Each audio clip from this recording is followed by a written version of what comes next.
ზუსტად 5 წუთის წინ რამის დავისკამე. მოკლედ TikTok-ზე ვერიფიკაციაზე მომივიდა იმეილი.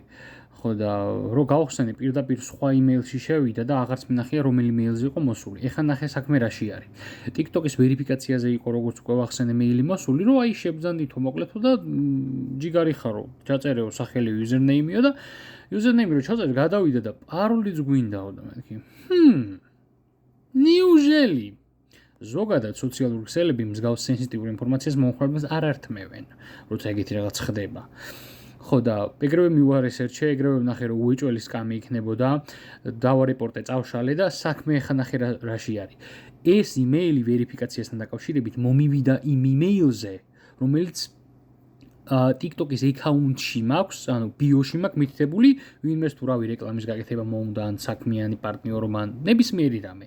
და არა ის, რომლითაც ვარ რეგისტრირებული TikTok-ზე. არა და რეგისტრირებული რითიც ხარ TikTok-ზე, იმაზე უნდა მოგივიდეს ყველა ოფიციალური იმეილი. ხო და აი ესე გადაურჩი მოკლედ დასკამვას და თუ ხარ კრეატორი, გაითვალისწინე მსგავსი ალეული იმეილი თუ მოგივა, რაც არ უნდა გავდესო TikTok-ისა, არ არის TikTok-ის. მით უმეტეს თუ პაროლის და რაღაც ვერიფიკაციის კოდების გაგზავნას მოგთხოვენ თავად.